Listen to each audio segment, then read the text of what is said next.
അയോധ്യയിലെ രാമക്ഷേത്രം അവസാനഘട്ട മിനുക്കുപണികൾക്ക് ശേഷം പ്രതിഷ്ഠാ ചടങ്ങിലേക്ക് നീങ്ങുകയാണ്. പക്ഷേ ആ ക്ഷേത്രത്തിനും ആ പ്രദേശത്തിനും പറയാൻ പതിറ്റാണ്ടുകളുടെ ചരിത്രമുണ്ട്.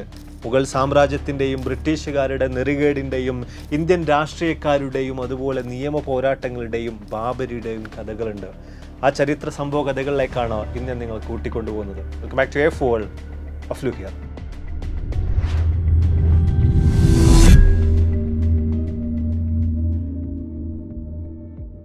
അയോധ്യയെക്കുറിച്ചും ബാബരി മസ്ജിദിനെ കുറിച്ചും പിന്നീട് അങ്ങോട്ട് നടന്നിട്ടുള്ള വ്യത്യസ്തമായിട്ടുള്ള നിയമ പോരാട്ടങ്ങളെക്കുറിച്ചും സുപ്രീം കോടതി വിധിയെക്കുറിച്ചും പുതിയ രാമക്ഷേത്രത്തെക്കുറിച്ചും അതുപോലെ തന്നെ മുഹമ്മദ് ബിൻ അബ്ദുല്ല എന്ന് പേര് നൽകിയിട്ടുള്ള പുതിയ പള്ളിയുമായി ബന്ധപ്പെട്ട മസ്ജിദുമായി ബന്ധപ്പെട്ട കാര്യങ്ങളൊക്കെ തന്നെ വിശദമായിട്ട് തന്നെ നമ്മൾ ഈ ഒരു വീഡിയോയിലൂടെ പരിശോധിക്കുന്നുണ്ട്. അതിനാലൊക്കെ വീഡിയോ തീർച്ചയായിട്ടും മുഴുവനായും കാണാൻ ശ്രമിക്കുക. അല്ലാത്ത പക്ഷം നിങ്ങൾക്ക് തെറ്റിദ്ധാരണകൾ വരാനുള്ള വലിയ തോതിലുള്ള സാധ്യതകളുണ്ട്. എന്തൊക്കെ തന്നെയായാലും നമുക്ക് തുടങ്ങാം. ഉത്തർപ്രദേശിൻ്റെ തലസ്ഥാന നഗരിയായിട്ടുള്ള ലക്നൌവിൽ നിന്നും 135 കിലോമീറ്ററുകൾ സഞ്ചരിച്ചു കഴിഞ്ഞാൽ നമുക്ക് അയോധ്യ എന്ന് പറയുന്ന പുരാതനമായിട്ടുള്ള പട്ടണത്തിലേക്ക് എത്തിച്ചേരാൻ സാധിക്കുന്നുണ്ട്. വ്യത്യസ്ത മതത്തിലുള്ള ആളുകൾ വളരെയധികം ഐക്യത്തോടെയും സമാധാനത്തോടെയും കൂടെ ജീവിച്ചിരുന്ന ഒരു പ്രദേശമായിരുന്നു അയോധ്യ. അവിടെ 1528 മുഗൾ സാമ്രാജ്യ സ്ഥാപകനായിട്ടുള്ള ബാബറിന്റെ നിർദ്ദേശപ്രകാരം വലിയൊരു മുസ്ലിം പള്ളി നിർമ്മിക്കപ്പെടുന്നുണ്ട്. പിൽക്കാലത്ത് നമ്മളേവരും അറിയപ്പെടുന്നത് പോലെ തന്നെ ബാബരി മസ്ജിദ് എന്ന പേരിൽ ആ ഒരു പള്ളി അറിയപ്പെടുന്നുണ്ട്. പിന്നീട് അവിടെ മുതൽ ഇങ്ങോട്ടുള്ള ഏറെക്കുറെ 300-ലധികം വരുന്ന വർഷങ്ങൾ യാതൊരുവിധ പ്രശ്നങ്ങളുമില്ലാതെ തന്നെ അവിടെ ഒരു മസ്ജിദ് നിലകൊണ്ടിട്ടുണ്ടായിരുന്നു. മുസ്ലിം മതവിശ്വാസികൾ അവരുടെ ആചാരങ്ങൾ അനുഷ്ഠാനങ്ങളൊക്കെ അവിടെ വെച്ചുകൊണ്ട് നടത്തി വരാറുണ്ടായിരുന്നു. പിന്നെയും വർഷം കടന്നു പോകുന്നതിനനുസരിച്ച് ആ ഒരു പ്രദേശങ്ങളിലും ഇന്ത്യയിലും വ്യത്യസ്തമായിട്ടുള്ള ഒരുപാട് മാറ്റങ്ങൾ സംഭവിച്ചുകൊണ്ടേയിരുന്നു. ബ്രിട്ടീഷുകാർ അതിനിടയിൽ ഇന്ത്യയിലേക്ക് എത്തിച്ചേരുന്നുണ്ട്. വ്യത്യസ്തമായിട്ടുള്ള കുതന്ത്രങ്ങളിലൂടെ ഇന്ത്യയുടെ വ്യത്യസ്ത ഭാഗങ്ങളെ അവർ കയ്യേറുന്നുണ്ട്, പിടിച്ചെടുക്കുന്നുണ്ട്. അവിടങ്ങളിലൊക്കെ തന്നെയും ഭരണം നടത്തി വരാൻ പോലും അവർ ആരംഭിക്കുന്നുണ്ട്. ഇതിനിടയിൽ തന്നെ 1850-കളിലായിട്ട് ഹിന്ദുമത വിശ്വാസികൾ ഈ ഒരു പള്ളി ഒരു അമ്പലം പൊളിച്ച് നിർമ്മിച്ചിട്ടുള്ളതാണ്. അതിനാലൊക്കെ തന്നെ അത് തിരിച്ചു വേണമെന്ന അവകാശവാദങ്ങളുമായിട്ട് വലിയ തോതിൽ തന്നെ രംഗത്തേക്ക് വരുന്നുണ്ട്. അത് പിന്നീട് ബ്രിട്ടീഷ് കോടതികളിലേക്ക് പോലും എത്തിച്ചേരുന്നുണ്ട്. പക്ഷേ ഇവിടെയൊക്കെ തന്നെയും ചരിത്രാന്വേഷികളായിട്ടുള്ള പല ആളുകളും വിശദീകരിച്ചുകൊണ്ടിരിക്കുന്ന മറ്റൊരു വശമുണ്ട് ഇതിന്. 1887 ശിപ്പായി ലഹളയെല്ലാം ബ്രിട്ടീഷുകാരെ സംബന്ധിച്ചിടത്തോളം വലിയ തോതിലുള്ള വെല്ലുവിളികൾ അവർക്ക് സമ്മാനിച്ചിട്ടുണ്ടായിരുന്നു. മാത്രമല്ല ഈ ഒരു ശിപ്പായി ലഹളയുമായി ബന്ധപ്പെട്ടൊക്കെ തന്നെയും അയോധ്യ എന്ന് പറയുന്ന ഈ ഒരു പ്രദേശത്തിന് വലിയ തോതിലുള്ള പങ്കുണ്ടായിരുന്നു. ഈ മേഖലയിലുള്ള ആളുകളുടെ ഐക്യവും മറ്റുമൊക്കെയാണ് ആ ഒരു കാര്യത്തിൽ വലിയ തോതിൽ സഹായകമായിട്ടുണ്ടായിരുന്നത്. ബ്രിട്ടീഷുകാർക്ക് വലിയ തോതിലുള്ള പ്രശ്നങ്ങൾ അവർ സൃഷ്ടിക്കുകയും ചെയ്തിട്ടുണ്ടായിരുന്നു. അതിനാലൊക്കെ തന്നെ ഈ ഒരു പ്രദേശങ്ങളിൽ താമസിക്കുന്ന ആളുകളുടെ ഐക്യങ്ങളെ പൂർണ്ണമായിട്ടും തകർത്തെറിയുന്നതിന് വേണ്ടി എല്ലായ്പ്പോഴും ബ്രിട്ടീഷുകാർ പ്രയോഗിക്കുന്ന അവരുടെ ഡിവൈഡ് ആൻഡ് റൂൾ അഥവാ ഭിന്നിപ്പിച്ച് ഭരിക്കലിൻ്റെ വിത്തുകൾ പാകിയ കൂട്ടത്തിൽപ്പെട്ട ഒന്ന് തന്നെയായിരുന്നു ഈ ഒരു ക്ഷേത്രവുമായി ബന്ധപ്പെട്ട അല്ലെങ്കിൽ ബാബരി മസ്ജിദുമായി ബന്ധപ്പെട്ട അവകാശവാദങ്ങൾ എന്ന നിലയിലാണ് പലരും വിശേഷിപ്പിക്കുന്നത്. മാത്രമല്ല ഇതിനെതിരെ ശക്തമായ നിലയിൽ തന്നെ ആ ഒരു കാലഘട്ടങ്ങളിലെ അവിടങ്ങളിൽ ഇരു മതങ്ങളിലെയും നേതാക്കൾ രംഗത്തേക്ക് വന്നിട്ടുണ്ടായിരുന്നു. ബാബ രാമേന്ദ്രദാസ് എന്ന് പറയുന്ന ഹിന്ദു സന്യാസിയും അതുപോലെ തന്നെ മുസ്ലിം വിഭാഗത്തിൻ്റെ ആ സമയത്ത് നേതാവായിട്ടുണ്ടായിരുന്ന അമീർ അലി എന്ന് പറയുന്ന പണ്ഡിതനും ഈ ഒരു വാദങ്ങളെല്ലാം ശക്തമായി എതിർത്തുകൊണ്ട് തന്നെ രംഗത്തേക്ക് വന്നിട്ടുണ്ടായിരുന്നു. പക്ഷേ ഇരുവരെയും വളരെ ക്രൂരമായ നിലയിൽ തന്നെ ബ്രിട്ടീഷ് പട്ടാളക്കാർ തൂക്കിലേറ്റുകയാണ് ചെയ്തിട്ടുണ്ടായിരുന്നത്. എന്തൊക്കെ തന്നെയായാലും കാലം മുന്നോട്ടേക്ക് പോകുന്നതിനനുസരിച്ച് പിന്നെയും വ്യത്യസ്തമായിട്ടുള്ള ഒരുപാടധികം പ്രശ്നങ്ങൾ അവിടെ സംഭവിക്കുന്നുണ്ട്. ഈ ഒരു മസ്ജിദുമായി ബന്ധപ്പെട്ട രാമക്ഷേത്രവുമായി ബന്ധപ്പെട്ട അവകാശങ്ങളും തർക്കങ്ങളും പിന്നെയും നീണ്ടു പോയിക്കൊണ്ടിരിക്കുകയാണ്. ഇതിനിടയിലൊക്കെ തന്നെ ബ്രിട്ടീഷ് കോടതിയിൽ ആളുകൾ ഇതേ ഒരു വിഷയവുമായിട്ട് ഹർജിയുമായിട്ട് ചെല്ലുന്ന അവസരത്തിൽ കോടതി പൂർണ്ണമായിട്ടും അതിനെയൊക്കെ തന്നെ തള്ളിക്കളയുകയാണ് ചെയ്തിട്ടുണ്ടായിരുന്നത്. ഫൈസാബാദ് കോടതിയിലൊക്കെ സമീപിച്ച അവസരങ്ങളിൽ ബ്രിട്ടീഷ് കോടതി പൂർണ്ണമായിട്ടും ഇത്തരം ഹർജികളെയും അപ്പീലുകളെയും ഒക്കെ തന്നെ തള്ളിക്കളഞ്ഞിട്ടുണ്ടായിരുന്നു. പക്ഷേ എങ്കിൽ കൂടെയും ബ്രിട്ടീഷുകാരുടെ നേതൃത്വത്തിൽ ഈ ഒരു വിഷയത്തിന് ചെറിയ നിലക്കുള്ളൊരു ഒത്തുതീർപ്പിനുള്ള ശ്രമങ്ങൾ നടത്തിയിട്ടുണ്ടായിരുന്നു. അത് പ്രകാരമായിട്ട് മുസ്ലിം മതവിശ്വാസികൾക്ക് പള്ളിക്കകത്ത് പ്രാർത്ഥനകൾ നടത്താമെന്നും ഹിന്ദു മതവിശ്വാസികൾക്ക് പള്ളിയുടെ പുറത്ത് കെട്ടി ഉണ്ടാക്കിയിട്ടുള്ള ഭാഗത്ത് ആരാധനകൾ നടത്താമെന്നുള്ള നിലയിലുള്ള ഒത്തുതീർപ്പുകളിലേക്കൊക്കെ തന്നെ ഈ ഒരു കാലഘട്ടങ്ങളിൽ അവർ എത്തിയിട്ടുണ്ടായിരുന്നു എന്നൊക്കെ നമുക്ക് ചരിത്രം പരിശോധിക്കുമ്പോൾ കാണാൻ സാധിക്കുന്നുണ്ട്. എന്തൊക്കെ തന്നെയായാലും പിന്നെയും വർഷങ്ങൾ മുന്നോട്ടേക്ക് പോകുന്നതിനനുസരിച്ച് ഈ ഒരു പ്രശ്നം കൂടുതൽ വഷളായി വരാൻ ആരംഭിക്കുകയാണ്. ഏറ്റവും ഒടുവിൽ ഇന്ത്യ സ്വതന്ത്രമായി ബ്രിട്ടീഷുകാർ ഇവിടെ നിന്നും വിട്ടുപോയി എങ്കിൽ പോലും ബാബരിയുമായി ബന്ധപ്പെട്ട അയോധ്യയുമായി ബന്ധപ്പെട്ട പ്രശ്നങ്ങൾ പിന്നെയും തുടർന്നുകൊണ്ടേയിരുന്നു. 1949 ഏതാനും ഹിന്ദുമത വിശ്വാസികൾ ഈ ഒരു മസ്ജിദിനകത്ത് ഒരു ശ്രീരാമ വിഗ്രഹം പ്രതിഷ്ഠിക്കുകയും ആളുകൾ ആരാധന നടത്താൻ ആരംഭിക്കുകയും ചെയ്യുകയാണ്. ഇതും വലിയൊരു പ്രശ്നമായി എന്ന് പറയേണ്ടതില്ലല്ലോ. എന്തൊക്കെ തന്നെയായാലും പിന്നീട് ഡിസംബർ 29 ഇത്തരത്തിലുള്ള പ്രശ്നങ്ങളൊക്കെ കൂടുതലായിട്ട് അവിടെ നടന്നതിൻ്റെ അടിസ്ഥാനത്തിൽ മജിസ്ട്രേറ്റ് ഈ ഒരു സ്ഥലം പൂർണ്ണമായിട്ടും ജപ്തി ചെയ്യുകയാണ്. ആരും ഇനി അങ്ങോട്ടേക്ക് പോകേണ്ട, അവിടെ ആരും ആരാധനകൾ നടത്തേണ്ട, രണ്ട് മതസ്ഥരും അങ്ങോട്ടേക്ക് പോകേണ്ട എന്ന നിലയിലുള്ള തീരുമാനങ്ങളും മറ്റുമൊക്കെ എടുക്കുകയാണ്. പൂർണ്ണമായിട്ടും അടച്ചു മൂടപ്പെടുകയാണ്. പിന്നീട് 1959, 61 കാലഘട്ടങ്ങളിൽ സുന്നി വഖഫ് ബോർഡും അതുപോലെ തന്നെ വ്യത്യസ്ത ഹിന്ദു സംഘടനകളും ഒരുപോലെ ഈ ഒരു പ്രദേശത്തിന് വേണ്ടി ബാബരി മസ്ജിദ് ഇരിക്കുന്ന ഏറെക്കുറെ 2.5 ഏക്കറോളം വരുന്ന സ്ഥലത്തിന് മേൽ അവകാശവാദം ഉന്നയിച്ച് നിരന്തരമായിട്ട് കോടതിയെ സമീപിച്ചിട്ടുണ്ടായിരുന്നു. പിന്നെയും കേസുകളും മറ്റുമൊക്കെ ആയിട്ട് ഈ ഒരു തർക്കം അങ്ങനെ തുടർന്നു പോയിക്കൊണ്ടിരിക്കുകയാണ്. അങ്ങനെ ഇരിക്കെ 1980-കളിലൊക്കെ എത്തുന്ന അവസരത്തിൽ VHP രാം ജന്മഭൂമി പ്രസ്ഥാനത്തിനൊക്കെ തുടക്കം കുറിക്കുന്നുണ്ട്. ഈ ഒരു സ്ഥലത്തിന് വേണ്ടി, അവിടെ ഒരു ക്ഷേത്രത്തിന് വേണ്ടി വ്യത്യസ്ത തരത്തിലുള്ള നേരിട്ടും അല്ലാതെയുമുള്ള വ്യത്യസ്ത തരത്തിലുള്ള പ്രവർത്തനങ്ങളൊക്കെ തന്നെയും അരങ്ങേറുന്നുണ്ട്. LK അദ്വാനിയുടെ നേതൃത്വത്തിൽ രഥയാത്ര പോലുള്ള പരിപാടികൾ നടക്കുന്നുണ്ട്. മാത്രമല്ല ഇങ്ങനെയുള്ള കാര്യങ്ങളൊക്കെ നടന്നുകൊണ്ടിരിക്കെ തന്നെ 1986 ഈ ഒരു പ്രദേശം ഹിന്ദുക്കൾക്ക് വിട്ടുകൊടുക്കാൻ വേണ്ടിയുള്ള ഫൈസാബാദ് കോടതിയുടെ വിധികൾ മറ്റുമൊക്കെ വരുന്നുണ്ട്. പക്ഷേ അവിടെയും നമ്മൾ വിശദമായിട്ട് നോക്കുന്ന അവസരത്തിൽ പലരും വിശേഷിപ്പിക്കുന്ന ഒരു കാര്യം, രാജീവ് ഗാന്ധി ചില രാഷ്ട്രീയ നേട്ടങ്ങൾക്ക് വേണ്ടി, വോട്ട് ബാങ്കിനൊക്കെ വേണ്ടിയിട്ട് നടത്തിയിട്ടുള്ള ചില പ്രവർത്തികളുടെ അടിസ്ഥാനത്തിലായിരുന്നു ഇങ്ങനൊരു വിധി എന്ന് തുടങ്ങിയിട്ടുള്ള കാര്യങ്ങളൊക്കെ തന്നെയാണ്. തീർച്ചയായിട്ടും അതും വ്യത്യസ്തമായിട്ടുള്ള പ്രശ്നങ്ങളിലേക്ക് നയിച്ചു എന്ന കാര്യത്തെക്കുറിച്ച് നിങ്ങൾക്ക് ഏവർക്കും അറിവുള്ള കാര്യം തന്നെയാവും. എന്തൊക്കെ തന്നെയായാലും പിന്നെയും പലതരത്തിലുള്ള പ്രശ്നങ്ങൾ അവിടെ അരങ്ങേറുന്നുണ്ട്. ഏറ്റവും ഒടുവിൽ 1992 ഡിസംബർ 4 VHPയുടെ നേതൃത്വത്തിൽ കയ്യിൽ വ്യത്യസ്ത തരത്തിലുള്ള ആയുധങ്ങളുമേന്തി 100,000-ലധികം വരുന്ന കർസേവകർ അയോധ്യയിലേക്ക് പുറപ്പെടുകയാണ്. പിന്നീട് ഡിസംബർ 6 അവർ ബാബരി മസ്ജിദിനെ ലക്ഷ്യമാക്കി നീങ്ങുകയും ബാബരി മസ്ജിദിനെ അവർ തകർത്ത് കളയുകയും ചെയ്യുകയാണ്. ഇതിനെ തുടർന്നുകൊണ്ട് ഇന്ത്യയിലെമ്പാടും വ്യത്യസ്തമായിട്ടുള്ള ഒരുപാടധികം പ്രശ്നങ്ങൾ, ഒരുപാടധികം കലാപങ്ങളും മറ്റുമൊക്കെ അരങ്ങേറിയിട്ടുണ്ടായിരുന്നു. ഒരുപാട് പള്ളികളും അമ്പലങ്ങളും ഒക്കെ തന്നെ പരസ്പരം പലരും പൊളിച്ചിട്ടുണ്ടായിരുന്നു. അതിൻ്റെ ഒക്കെ അടിസ്ഥാനമായിട്ട് സാധാരണക്കാരായിട്ടുള്ള ഒന്നുമില്ലാതിരുന്ന 2000-ലധികം വരുന്ന ആളുകൾക്ക് ജീവൻ നഷ്ടമാവുകയും ചെയ്തിട്ടുണ്ടായിരുന്നു.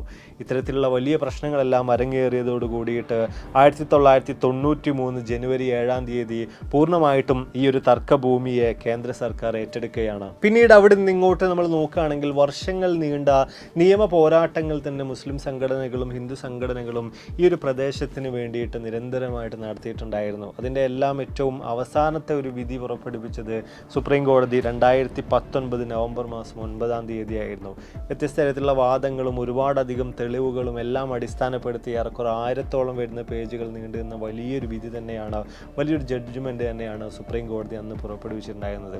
ഇവിടെ ഇരു വിഭാഗങ്ങളുടെയും ആവശ്യങ്ങൾ, അവർ ഉന്നയിക്കുന്ന കാര്യങ്ങളൊക്കെ നമ്മൾ പരിശോധിക്കുകയാണെങ്കിൽ ഇരു വിഭാഗവും പറഞ്ഞുകൊണ്ടിരിക്കുന്നത് ഈ ഒരു പ്രദേശത്തിൻ്റെ ഉടമസ്ഥാവകാശം ഞങ്ങൾക്കാണ്, അത് ഞങ്ങൾക്ക് തിരിച്ചു വേണം എന്ന നിലയിൽ തന്നെയായിരുന്നു. എന്നാൽ ഇവിടെ ആദ്യം തന്നെ മുസ്ലിം സംഘടനകളുടെ കാര്യം നമ്മൾ പരിശോധിക്കുകയാണെങ്കിൽ അതിൻ്റെ ഉടമസ്ഥാവകാശത്തെ സ്ഥാപിക്കാൻ അവർക്ക് കഴിയാതെ പോകുന്ന അവസ്ഥയാണ് ആദ്യം തന്നെ നമുക്ക് കാണാൻ സാധിച്ചത്.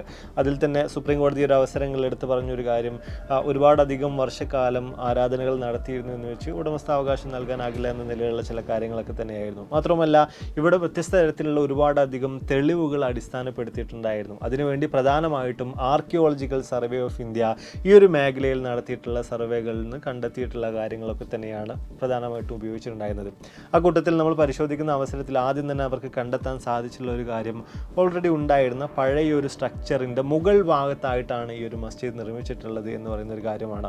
അതിൽ തന്നെ പരിശോധിച്ച് നോക്കുകയാണെങ്കിൽ ഒരു ഇസ്ലാമിക് വാസ്തുവിദ്യയുമായി ബന്ധപ്പെട്ട കാര്യങ്ങളൊന്നുമല്ല ആ ഒരു പഴയ ഓൾറെഡി എക്സിസ്റ്റിംഗ് ആയിട്ടുണ്ടായിരുന്ന ആ ഒരു സ്ട്രക്ചറിൽ കാണാൻ സാധിക്കുന്നത്. മാത്രമല്ല ഇവിടെ ഒരിക്കലും ഈ ഒരു പള്ളി നിൽക്കുന്ന സ്ഥലത്തിന് താഴ്ഭാഗത്തുണ്ടായിരുന്ന അല്ലെങ്കിൽ ഓൾറെഡി എക്സിസ്റ്റിംഗ് ആയിട്ടുള്ള ആ ഒരു സ്ട്രക്ചർ എന്ന് പറയുന്നത് ഒരു അമ്പലമാണ് അല്ലെങ്കിൽ ഒരു ക്ഷേത്രമാണ് എന്ന് സുപ്രീം കോടതി ഒരിക്കലും തീർത്ത് പറഞ്ഞിട്ടില്ല.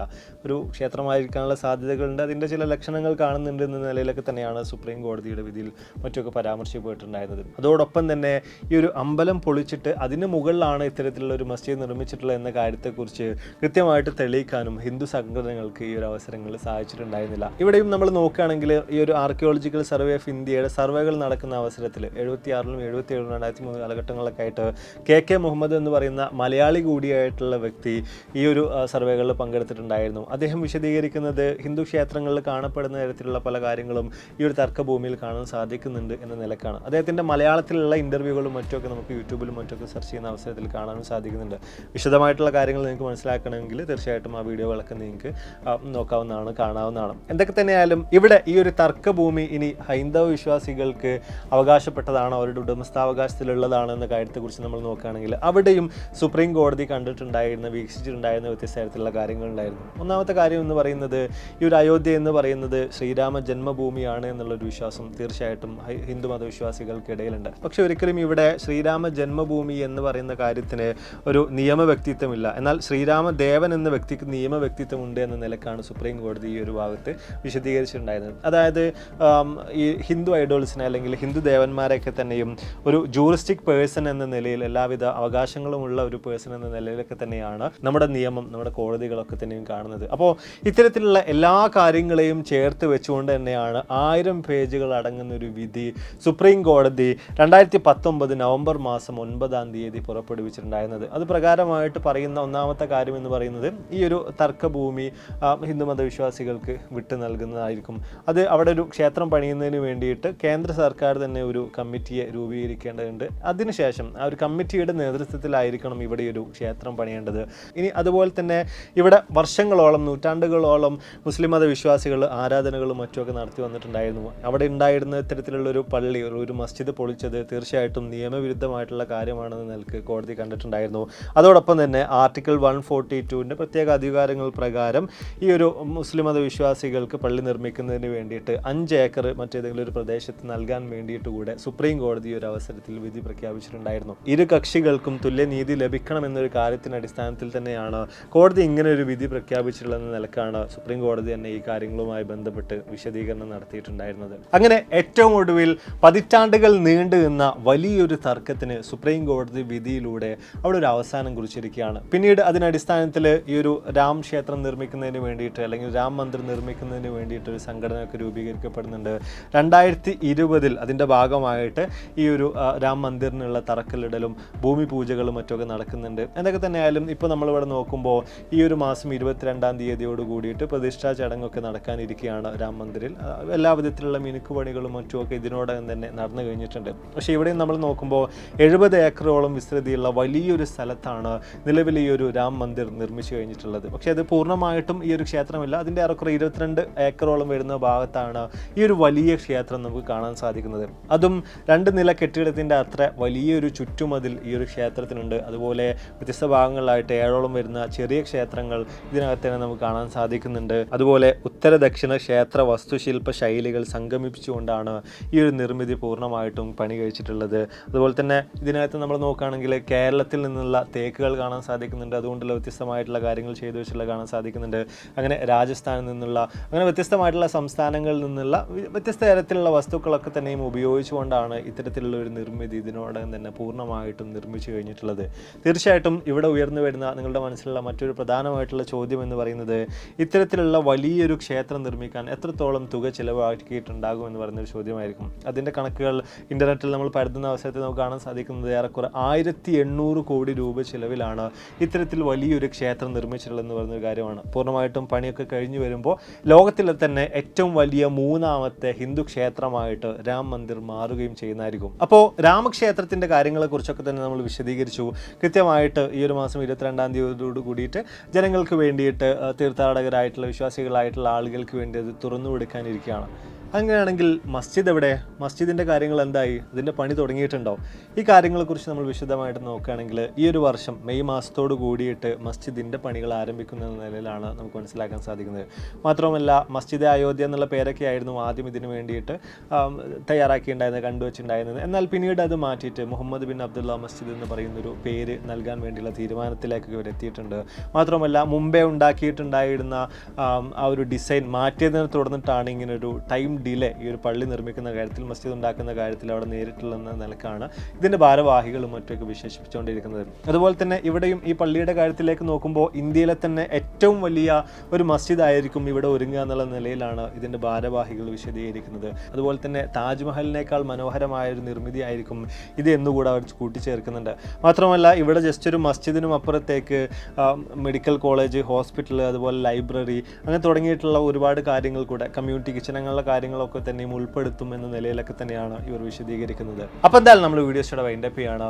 വളരെ വ്യക്തമായ നിലയിൽ തന്നെ അയോധ്യയെക്കുറിച്ചും ബ്രിട്ടീഷുകാരുടെ അവിടുത്തെ ഇടപെടലുകളെക്കുറിച്ചും ബാബരി മസ്ജിദിനെക്കുറിച്ചും അത് പൊളിക്കാനിടയായ സാഹചര്യങ്ങളെക്കുറിച്ചും അതിനുശേഷം നടന്ന നിയമ പോരാട്ടങ്ങളെക്കുറിച്ചും ഏറ്റവും ഒടുവിൽ നടന്ന സുപ്രീം കോടതി വിധിയെക്കുറിച്ചും ഒക്കെ തന്നെ വളരെ കൃത്യമായ നിലയിൽ തന്നെ നിങ്ങൾക്ക് ഇതിലൂടെ മനസ്സിലാക്കാൻ സാധിച്ചു എന്ന് തന്നെ വിചാരിക്കുന്നു.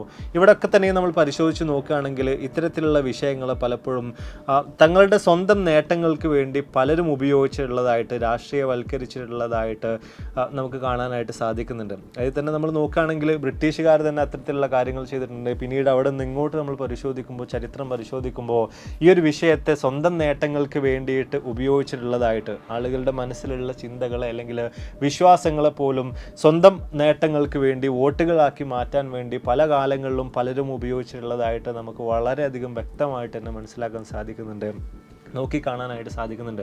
അതിനിപ്പോൾ ഇന്ന പാർട്ടി എന്നൊന്നുമില്ല, എല്ലാവരും ഒരുപോലെ തന്നെ വലിയ തോതിൽ തങ്ങളുടെ നേട്ടങ്ങൾക്ക് വേണ്ടിയിട്ട് ഈ ഒരൊറ്റ വിഷയത്തെ എടുത്ത് നല്ല രീതിയിൽ തന്നെ ആളിക്കത്തിച്ചിട്ടുണ്ട്. ഇവിടെ ഒക്കെ തന്നെ നമ്മൾ പലപ്പോഴും പല വീഡിയോകളിലായിട്ട് സംസാരിച്ചിട്ടുള്ള ഒരു കാര്യമാണ്, മതങ്ങൾ ഒരിക്കലും മനുഷ്യരുടെ നാശത്തിലേക്കല്ല അവരുടെ സമാധാനത്തിലേക്ക് നയിക്കുന്നവയാണ്.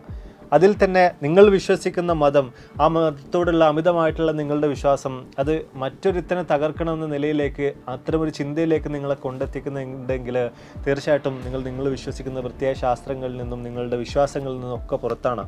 അവിടെ മതവിശ്വാസി എന്ന നിങ്ങളുടെ ആ പേര് പോലും അവിടെ മാറ്റപ്പെടുന്നുണ്ട്. ഒരു കാലഘട്ടങ്ങളിൽ ഇത്തരത്തിലുള്ള തീവ്രമായിട്ടുള്ള ചിന്തകൾ തന്നെയാണ് ഹിറ്റ്ലറെ പോലെയുള്ള, അയാളുടെ അനുയായികളെ പോലെയുള്ള ഒരുപാടധികം ക്രൂരന്മാരെ ലോകത്ത് സൃഷ്ടിച്ചിട്ടുള്ളത്. ഇവിടെ ഒക്കെ തന്നെയും എല്ലാവരും മനുഷ്യരാണ്. അത് ഹിന്ദു ആണെങ്കിലും ക്രിസ്ത്യൻ ആണെങ്കിലും മുസ്ലിം ആണെങ്കിലും ബുദ്ധനാണെങ്കിലും എല്ലാ മതവിശ്വാസികളും ഒരുപോലെ മനുഷ്യരാണ്. എല്ലാവരുടെയും ശരീരത്തിലൂടെ ഒഴുകുന്ന ചോരയുടെ നിറം ഒന്ന് തന്നെയാണ്. അതിനുമപ്പുറത്തേക്ക് പലരും നമ്മളിവിടെ രാഷ്ട്രീയപരമായിട്ടുള്ള നേട്ടങ്ങൾക്ക് വേണ്ടി ഉപയോഗിക്കുന്നു എന്ന് പോലും തിരിച്ചറിയാതെയാണ് പലപ്പോഴും നമ്മൾ വലിയ തോതിലുള്ള പല ആക്രോശങ്ങളും പലർക്കുമെതിരെ വലിയ തോതിൽ തന്നെ ഉയർത്തിക്കൊണ്ടിരിക്കുന്നത്. അതിനിപ്പോൾ വളരെ കൃത്യമായിട്ട് നിങ്ങൾക്ക് കാണുന്നുണ്ടെങ്കിൽ ഞാൻ ചെയ്തിട്ടുള്ള ഈ ഒരു വീഡിയോയുടെ ഫേസ്ബുക്കിൻ്റെ കമൻറ്റ് ബോക്സിൻ്റെ താഴ്ഭാഗത്ത് നിങ്ങൾ വന്ന് നോക്കിയാൽ മതി. തീർച്ചയായിട്ടും വ്യത്യസ്ത തരത്തിലുള്ള അഭിപ്രായങ്ങളും ഒരുപാട് പ്രശ്നങ്ങളും ഒരുപാട് കമൻറ്റ് ബോക്സിലുള്ള അടിപിടികളൊക്കെ അവിടെ തീർച്ചയായിട്ടും നടക്കുന്നുള്ള കാര്യം എനിക്കിപ്പോൾ തന്നെ ഉറപ്പാണ്. എന്തൊക്കെ തന്നെ ആയാലും ഇത്തരത്തിലുള്ള കാര്യങ്ങളെക്കുറിച്ചൊക്കെ തന്നെയും തിരിച്ചറിയുക, സമാധാനത്തോടുകൂടെ സന്തോഷത്തോടുകൂടെ ആകെ കുറച്ച് കാലം അവിടെ ജീവിക്കുള്ളൂ, അത്രയും കാലം നല്ല രീതിയിൽ ജീവിച്ച് പോകാൻ വേണ്ടിയിട്ട് ശ്രമിക്കാം. ഏതായാലും ലോക സമസ്ത സുഖിനോ ഭവന്തു, ഇത്തരത്തിലുള്ള പ്രശ്നങ്ങളൊന്നുമില്ലാത്ത നല്ലൊരു ലോകം പുലരട്ടെ എന്ന് തന്നെ ആഗ്രഹിച്ചുകൊണ്ട് നിർത്തുന്നു. വീഡിയോ കുറിച്ചുള്ള നിങ്ങളുടെ അഭിപ്രായങ്ങൾ തീർച്ചയായും താഴെ രേഖപ്പെടുത്താൻ മറക്കരുത്. അപ്പോൾ ഇതിൽ നല്ല ഒരുപാടധികം വീഡിയോസുകളുമായി കണ്ടുവിട്ടാൽ പ്രതീക്ഷയോടെ ബൈ.